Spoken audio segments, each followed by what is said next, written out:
بسم اللہ الرحمن الرحیم۔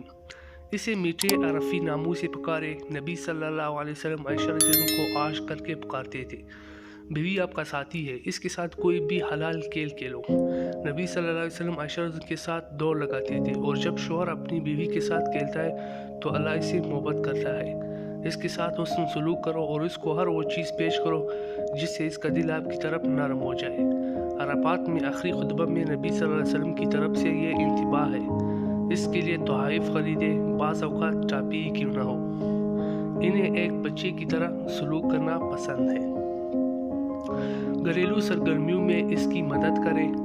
جب بھی آپ موجود ہو، کھانا پکانے، کپڑے دھونے، کمرے کو صاف کرنے وغیرہ میں، یہ سنت بھی ہے۔ اس کے ساتھ اس کے والدین کی عزت کریں اور انہیں کبھی کبھی تحفہ دیں۔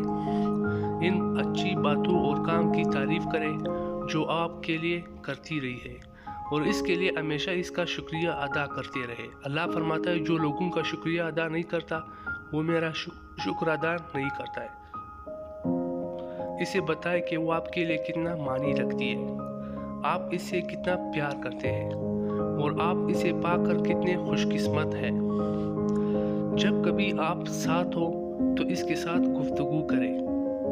جب آپ کام پر ہوتے ہو تو مجھے آپ کی یاد آتی ہے، مجھے آپ سے محبت ہے، اسے فون پر بتا دیں۔ اس کے ساتھ مل کر کام کرتے رہے، جیسے کھانا پکانا ہو، قرآن پاک پڑھنا ہو، وغیرہ وغیرہ۔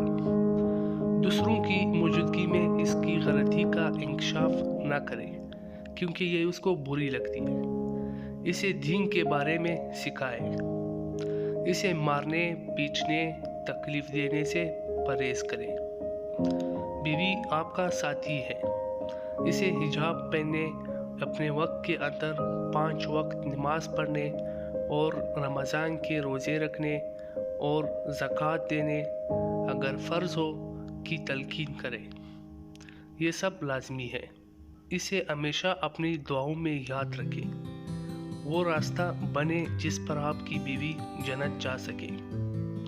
یا اللہ ہمیں صحیح مسلمان بنا دے اور ہماری ازدواجی زندگی کو خوبصورت بنا دے۔